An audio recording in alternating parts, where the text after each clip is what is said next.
The story of Rome's arena does not begin with the Colosseum. It does not begin with marble arches or roaring crowds. It begins in the stench of cattle dung.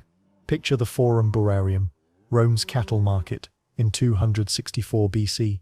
The ground was damp, slick with mud. The air smelled of beasts, of leather, of the sweat of slaves leading oxen to slaughter. Beneath this open sky, a makeshift arena had been erected. There were no stone seats, no gilded gates, just wooden planks marking a crude boundary, and the anticipation of a small crowd, family, clients, perhaps a few curious onlookers. And then they entered. 3 pairs of men, bare-chested, armed with borrowed weapons, their skin already smeared with oil and dust. These were not gladiators in the sense we imagine today. No polished armor, no heroic postures. They were slaves, dragged from captivity, trained just enough to hold a weapon, and now forced to fight to the death. Why?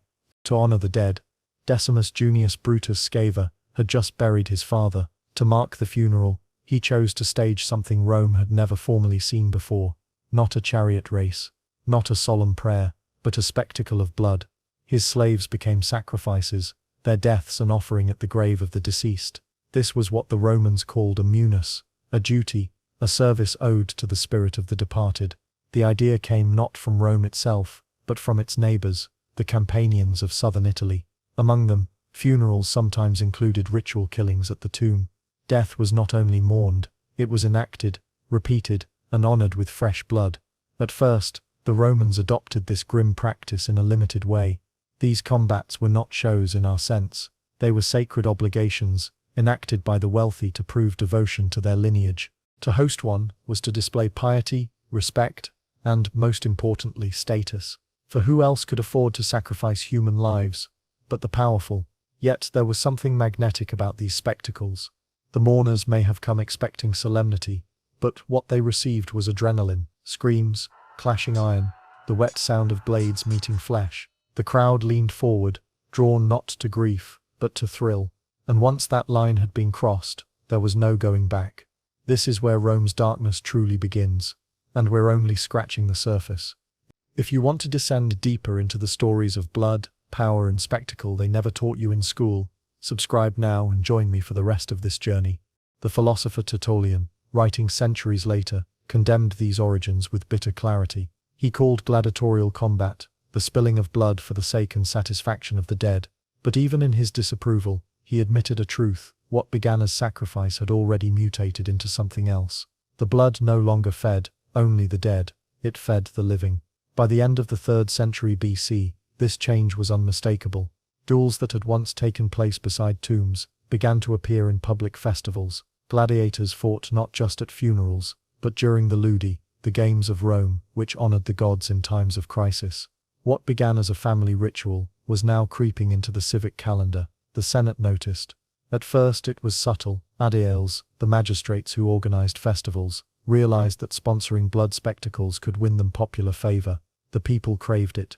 They gathered in larger numbers, whispering, cheering, urging the fighters on. And what politician could resist applause? The line between mourning and entertainment blurred until it was invisible. No longer was the gladiatorial combat a private rite of grief.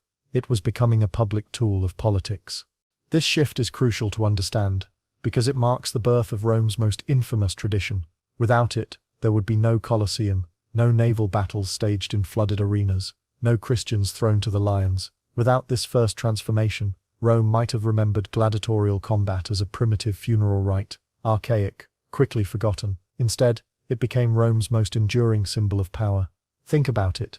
One man's decision to honor his father with 3 pairs of slaves fighting to the death had set into motion a chain of events that would reshape Roman culture for centuries. And this is only the beginning.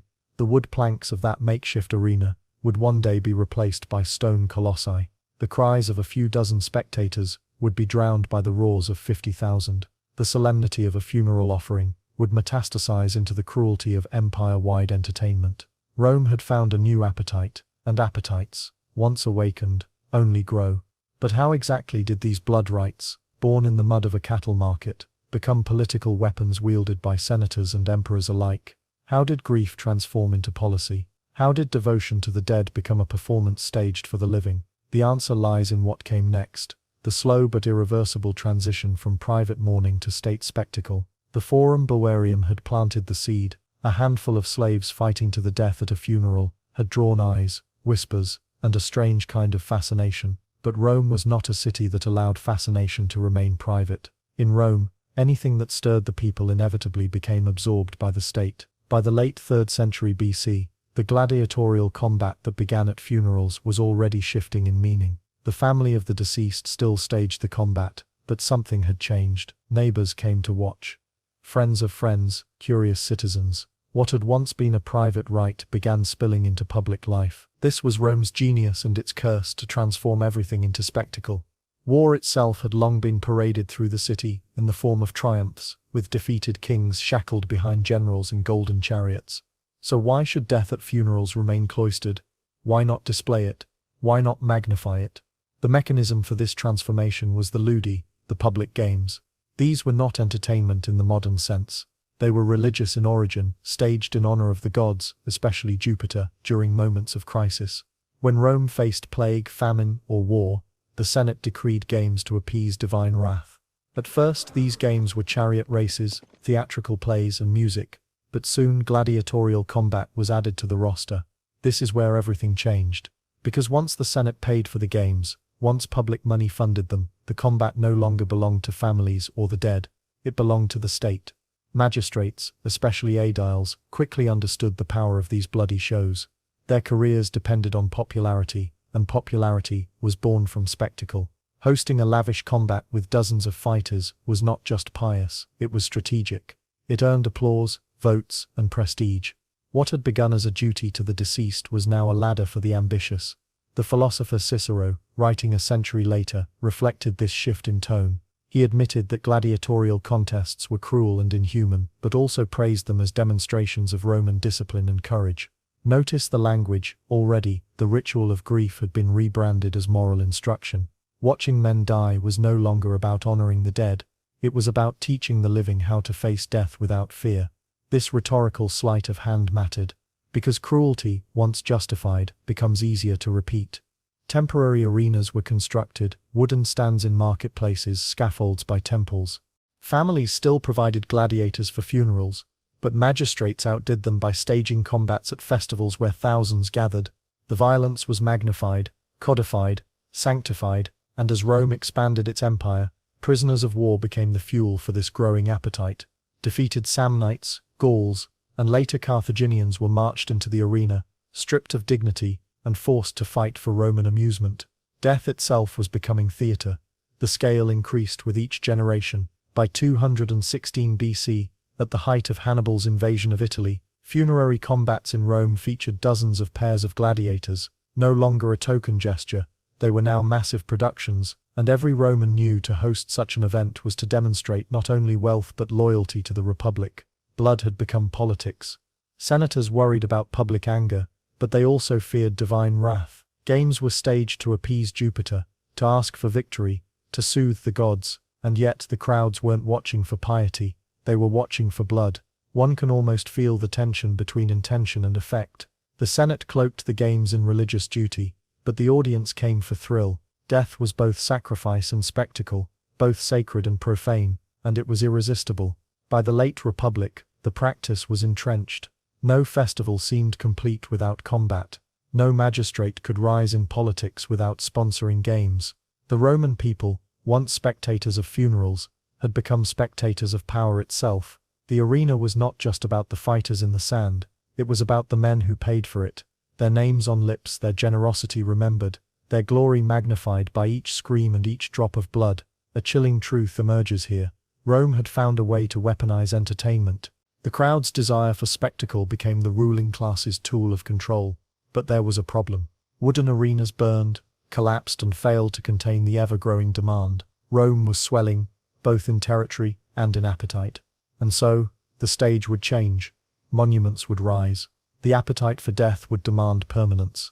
From blood at the grave, to politics in the marketplace, the next step was inevitable. Rome was about to build temples of cruelty that would stand for centuries. Rome's hunger for blood had outgrown its funeral origins. It has developed a taste for permanence. The first step came not in Rome itself, but but in the provinces. In Campania at Capua, the same region whose funeral traditions had inspired gladiatorial combat in the first place, stone amphitheatres began to rise. They were oval in design.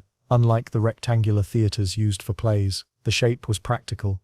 It allowed the crowd to encircle the arena, to watch the death unfold from every angle, with no corner to escape, no shadow to hide in. The very architecture amplified the spectacle. Capua's amphitheatre, built in the 2nd century BC, became a model. Its walls enclosed the sand, its tiers of stone locked the audience into place, its underground chambers held men and beasts in darkness, until the moment of release. What had once been ritual had become infrastructure. When these designs reached Rome, the effect was immediate. Politicians saw the opportunity. Pompey the Great, in 55 BC, built the first permanent stone theatre in the city. Technically it was for drama and music, but his complex included gardens, shrines, and spaces adaptable for combat displays. Though the Senate resisted a full stone amphitheatre in the capital, claiming it was indecent for Romans to have a permanent home for cruelty, public demand could not be denied. Temporary wooden arenas continued, but they grew larger, more elaborate.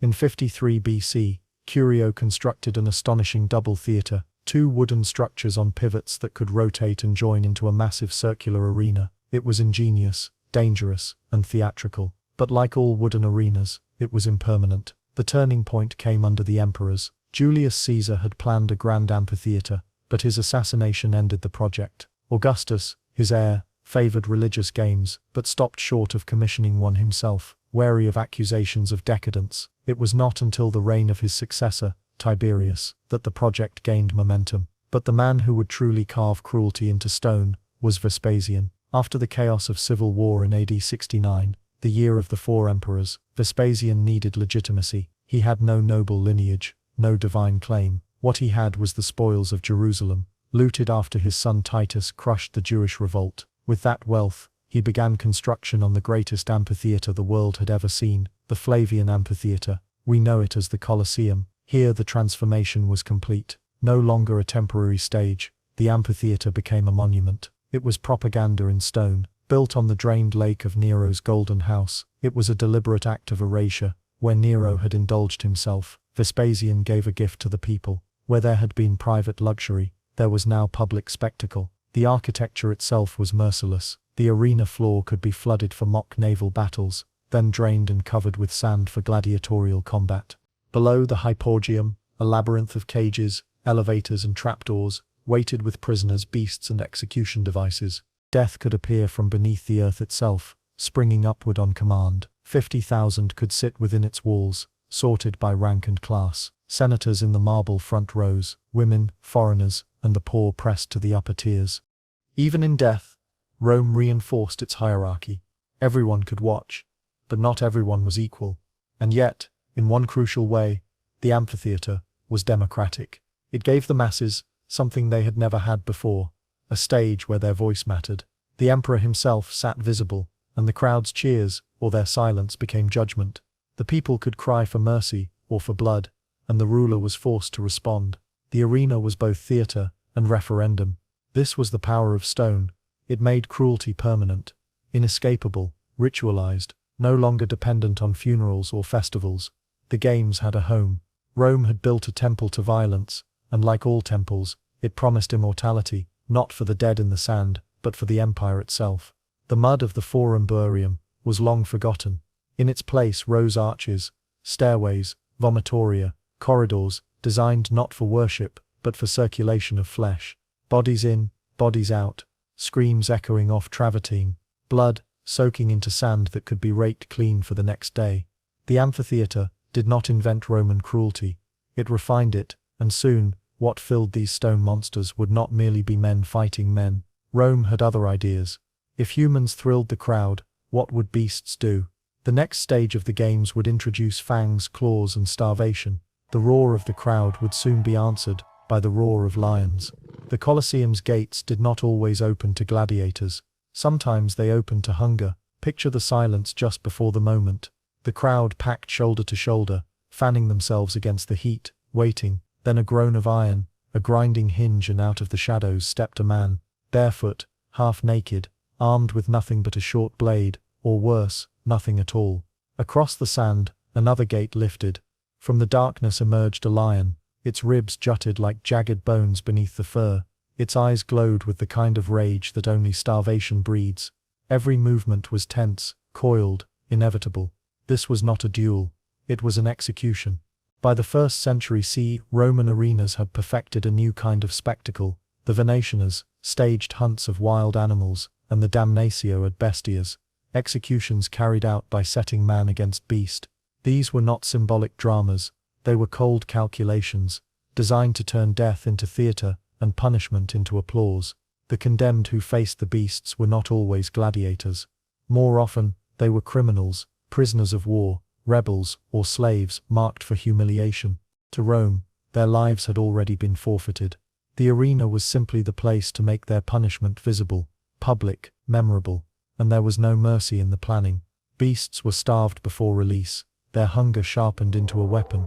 A lion's leap, a panther's claw, a bear's crushing weight, each moment was engineered to prolong terror. The victim stumbled, dodged, sometimes struck, but the end was never in doubt. The crowd knew it. The organizers knew it. Even the condemned knew it. What mattered was not if they died, but how. This cruelty had a long genealogy. In the late Republic, generals like Pompey discovered the political utility of spectacle. Pompey once staged a hunt where hundreds of exotic animals were slaughtered, elephants, lions and leopards brought from across the empire. It was not only a display of Rome's reach, but also of its dominance over nature itself. To kill a beast from Africa or the East was to remind the crowd that Rome ruled the world. But executions by beasts added a darker layer. They blurred the line between punishment and entertainment. To watch a man die was one thing. To watch him torn apart by something half divine in its power, an animal revered in foreign lands, feared for its strength, was another. It turned the condemned into a kind of sacrifice, his body consumed not just by claws and teeth, but by Rome's unrelenting appetite for control. Not every man who faced beasts was a condemned criminal. Some were professionals, bestiari, fighters trained specifically for animal combat. Reliefs and mosaics from across the empire show their grim work. A man with a spear bracing against a charging bull. A netcaster, flinging weighted cords toward a leopard. A fighter dodging the spring of a panther mid-leap. These were not fantasies. Archaeological evidence confirms their reality. In Roman Britain, the pelvis of a man, likely a gladiator, was found bearing deep bite marks that perfectly matched the jaw of a large feline. His bones carried the silence of his end.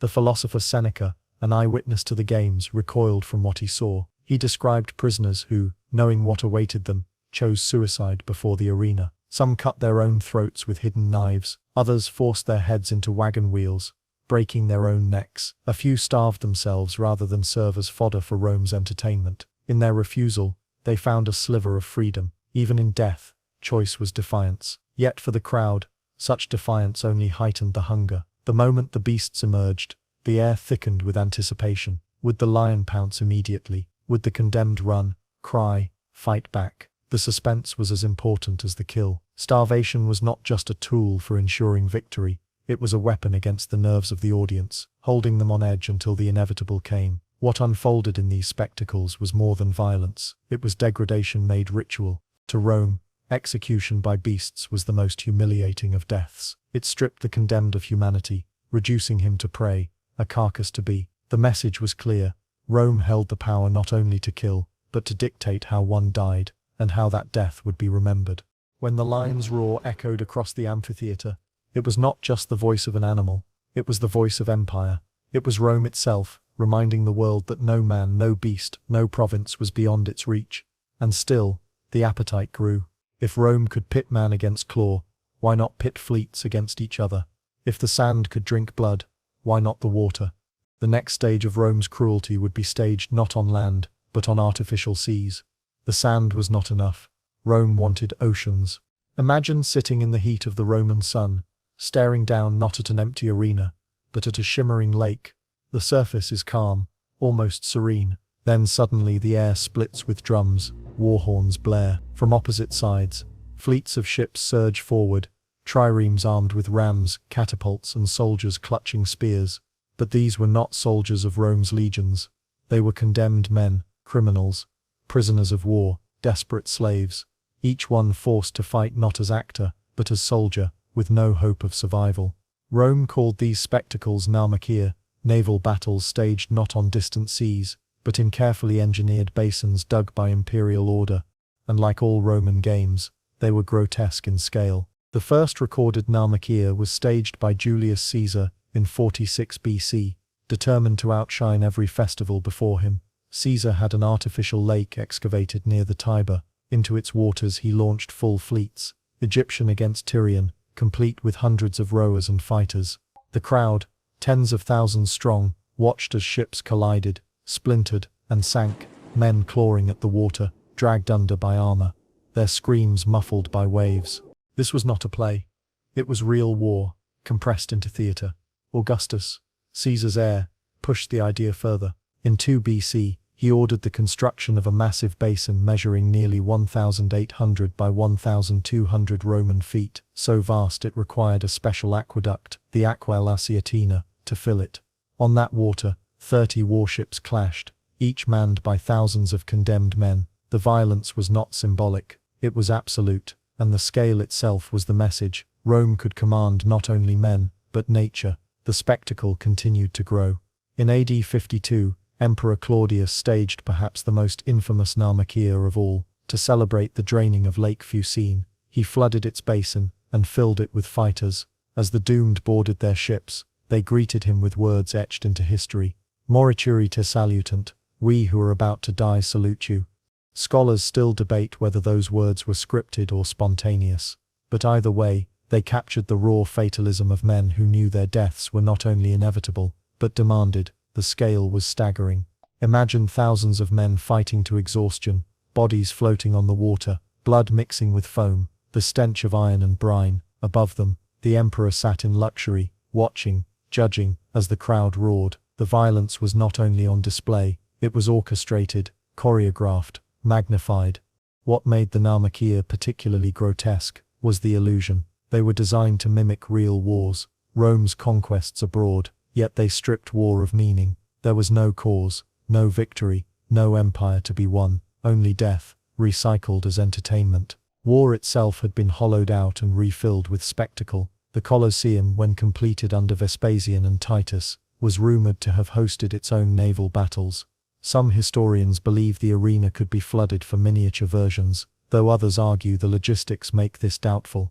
Still, the ambition was clear. The emperors wanted to show that even seas could be conquered, even oceans domesticated into tools of spectacle. Later emperors kept the tradition alive. Domitian is said to have staged mock sea battles within amphitheaters, while Trajan, in AD 109, built the Naumachia Vaticana near the Vatican Hill, a flooded arena where yet more men died in choreographed slaughter. Each emperor sought to outdo his predecessors, proving his power not just through armies, but through the grandeur of games. The psychological effect on the audience cannot be underestimated. To watch a gladiator die was one thing. To watch entire fleets sink before your eyes was another. It wasn't only cruelty, it was awe. The Naumachia reminded Romans that their rulers held absolute command over nature, labor, and death itself. But for the condemned, the experience was nightmare. To drown in armor, to watch comrades sink and vanish beneath bloody water, to realize that even surrender was meaningless. In the arena, there was no mercy, only performance. The Naumachia stand as perhaps the most extravagant symbol of Rome's obsession with control. They were a declaration carved into water. Rome could stage war wherever it pleased. Seas could be summoned, armies could be manufactured, death could be endlessly repeated. But if the naval battles demonstrated Rome's control over nature, the next stage of the games demonstrated something darker, Rome's ability to turn even myth into execution. For if gods and heroes could suffer, why should criminals not do the same? By the time the Colosseum opened in AD 80, Rome no longer saw executions as enough. Death itself had to be dramatized, dressed in costume and staged as theater. The midday break in the games, the pause between gladiatorial contests, was filled not with rest but with cruelty. Executions became performances. Condemned men and women were forced to play the roles of mythological figures, their punishments scripted according to legend. These were called fatal charades, but there was no acting, only dying. The poet Martial, who attended the inaugural games of the Colosseum under Emperor Titus, left behind chilling verses. He described a man dressed as Orpheus, the the legendary musician who charmed beasts with his song. In myth, Orpheus's music tamed lions and calmed nature itself, but in the arena, there was no mercy. The figure played his part plucking a lyre, until a bear lunged on cue and tore him apart before thousands of spectators. The myth was inverted. Rome rewrote the ending with blood. Elsewhere, another condemned man played Daedalus, the mythical inventor who crafted wings of wax and feathers. In the story, Daedalus escapes Crete. In the Colosseum his wings failed as planned. He was set upon by beasts and ripped to pieces, while Martial with brutal irony remarked, "How you must wish you had your feathers now." The cruelty of these performances lay in their parody. They mocked the condemned by casting them as heroes or figures of legend, only to deny them even the dignity of the myth. Their suffering was both punishment and punchline. One of the most disturbing reenactments was the myth of Pasiphae, the Cretan queen cursed to lust after a bull. In the Colosseum, this story was brought to life by throwing a woman or perhaps a condemned man in disguise into the arena with a wild bull. The audience watched as Rome twisted a tale of divine punishment into voyeuristic humiliation. Fire too had its role in these fatal charades. The tunica molesta, a tunic soaked in pitch, was strapped to the condemned and set alight. Sometimes the victim played the role of Mucius Scaevola, the Roman hero who proved his loyalty by holding his hand in fire. More often, the condemned simply became human torches, screaming as flames consumed them while the crowd laughed or applauded. To Rome this was not merely execution, it was moral theatre, a story of loyalty, defiance or divine wrath, told through actual burning flesh. Tertullian, the Christian writer, seethed at these practices. He described how victims were tied to stakes, their burning bodies mocked as kindling men. What horrified him most was not just the cruelty, but the way Rome cloaked it in ritual and myth. The executions masqueraded as stories, as lessons, even as morality plays. In truth, they were nothing but degradation, given the trappings of culture. For the crowd, however, these spectacles carried a twisted catharsis. Watching Orpheus mauled, Daedalus destroyed, Pasiphae humiliated, these were more than executions, they were stories collapsing into flesh. They reassured the audience that even myths bowed to Rome's command. The gods themselves were rewritten, their legends repurposed to satisfy imperial cruelty. Psychologically the effect was devastating. The condemned were not allowed to die as themselves. They were forced into roles, stripped of identity, made symbols of myth, before being annihilated. Their deaths erased their humanity twice. First by transforming them into characters, and then by destroying them for spectacle. And yet, this is what gave the games their unique horror. Gladiators, at least, fought. Criminals thrown to beasts, at least, resisted. But here, the condemned were reduced to props. They were mannequins draped in costume, their final screams scripted to echo legends that Rome chose to rewrite. The cruelty of the Colosseum lay not only in the blood it spilled, but in the imagination it indulged. Rome did not just kill, it staged death. It painted it, dressed it, choreographed it. The arena was a theatre of annihilation, where myth and punishment fused into grotesque pageantry. In these fatal charades, the boundary between theatre and execution collapsed. Stories that once carried meaning, tragedies, warnings, myths of gods and heroes were hollowed out and filled with real screams. Rome turned legend into flesh, and flesh into ash. The audience left not with tears, but with satisfaction. They had seen myth made real, and in its ruin, they had seen the absolute dominion of empire. Rome could command not only beasts, not only seas, but even the very stories that had shaped civilizations, and still, the appetite grew. If myth could be rewritten in blood, what else could be staged? What other tortures could be made into entertainment? The answer was fire. The next stage of the arena would not merely depict suffering, it would set it ablaze. Every empire needs its stage, but a stage is nothing without an audience. In Rome the audience was not passive, they were active participants, voices raised in unison, eyes fixed on the sand. Without them, the arena was only stone and silence. With them, it became the beating heart of Roman cruelty. The crowd was a force that emperors feared as much as they courted. 50,000 people packed into the Colosseum could cheer in ecstasy, or turn in fury. Their voices were not just noise, they were political power. The games were never only about death, they were about the delicate, dangerous relationship between ruler and ruled. When the condemned entered the arena, the crowd judged them instantly. If a gladiator fought bravely, the audience sometimes demanded mercy. If he faltered, if he appeared cowardly, the thumbs of thousands turned downward in unison, pressing the emperor to deny mercy. The emperor, seated in his gilded box, could not ignore that demand. To defy the will of the crowd was to risk unrest. In this way, the audience held power over life and death. But the crowd did not only demand choice, they demanded escalation. Ordinary duels might satisfy them once, but soon, repetition dulled the thrill.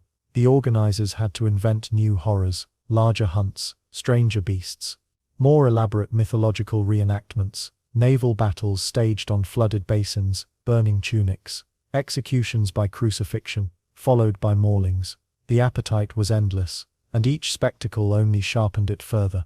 Writers of the time remarked on the transformation of the spectators themselves. Seneca confessed bitterly that when he returned from the games, he found himself more cruel, more inhuman. Watching others suffer did not purge his darker instincts, it fed them. The arena, he realized, was not only a place where men were killed, it was a place where humanity itself was reshaped. The noise of the crowd was its own weapon. Imagine the roar of 50,000 voices, echoing off travertine arches. The sound was a storm, crashing over the condemned, amplifying their terror. For the victims in the sand, there was no silence, no chance of dignity. Every scream, every stumble, every desperate attempt to flee was magnified by the crowd's laughter or cheers. The psychology of the audience is perhaps the most disturbing element of the games. They were not coerced. They came willingly. They waited eagerly for the gates to open, for the first cry of the beast, for the first strike of the sword. Children sat with parents, watching men torn apart as if it were holiday entertainment. Vendors sold food and wine, as though the deaths below were no different from theatre above. For Romans, cruelty was not shocking, it was expected. The structure of the amphitheatre itself reinforced this bond between ruler and mob. Seating was divided by class, but all eyes were united on the arena floor. Senators in marble seats, plebeians high in the cheap tiers, women and foreigners in the back rows, everyone witnessed the same violence. In that shared gaze, the crowd became one body, bound by bloodlust. The arena dissolved divisions. For a few hours, all were Romans, watching together, demanding together, judging together. The emperors understood this power. To host lavish games was to buy the loyalty of the people. To deny them spectacle was to invite suspicion, anger, even revolt. Juvenal, the satirist, wrote bitterly that Rome's people had abandoned political responsibility in exchange for Panamet circenses, bread, and circuses. The games pacified them, distracted them, gave them something to cheer while the empire rotted from within. Yet the crowd's hunger was not passive pacification. It was active. They wanted novelty, cruelty, blood, and emperors, desperate for popularity, indulged them. Titus opened the Colosseum with 100 days of games filled with slaughter. Trajan outdid him, staging contests that involved thousands of fighters and beasts over months. The arms race of cruelty was not driven solely from above, it was fueled by the audience itself. This complicity is what makes the Roman crowd most chilling. The games were not imposed on an unwilling people. They were embraced, celebrated, demanded. The audience did not flinch from blood. They asked for more. In the end, the crowd was Rome's most dangerous beast. They could be fed with bread, distracted with games, lulled into loyalty, but they could also turn howl for vengeance, demand heads. The emperor who failed to satisfy them risked becoming the next victim of their rage. But what happened when the empire's appetite faltered? When the costs grew too great? When the blood on the sand no longer satisfied? That question would haunt the final centuries of Rome, as the games began their slow decline. For centuries Rome had measured power by the volume of screams that echoed through its arenas. Gladiators fought, beasts devoured, fleets clashed, flames consumed, and myths were rewritten in blood. But nothing endures forever, not even cruelty raised to an art form. Slowly the appetite that had once seemed unquenchable began to falter. The decline of the games was not sudden. It crept like rot through the empire, a mixture of exhaustion, expense, and changing values. Staging spectacles on the scale Rome had grown accustomed to was ruinously costly. Importing exotic beasts from Africa, maintaining gladiator schools, flooding basins for naval battles, all of it drained imperial treasuries. Even emperors who craved spectacle began to hesitate. 100 lions might thrill a crowd, but they also demanded ships, handlers, and coin. The burden grew heavier with each passing decade. Meanwhile, the empire itself was shifting. By the 3rd century CE, Rome was battered by invasions, plagues, and economic collapse. Resources once spent on entertainment were diverted to survival. The Colosseum still stood, its arches still casting shadows, but the games grew less frequent, less extravagant. The blood had not dried, but it no longer flowed in torrents. Christianity, too, played its role. For Christians, the games symbolized everything corrupt in Rome: violence, idolatry, cruelty paraded as virtue. Writers like Tertullian and Augustine condemned them as inhuman, degrading not only to the victims but to the spectators themselves. As Christianity rose from persecuted cult to state religion, the moral tide shifted. Executions framed as myth no longer seemed acceptable. Death dressed as entertainment was rebranded as sin.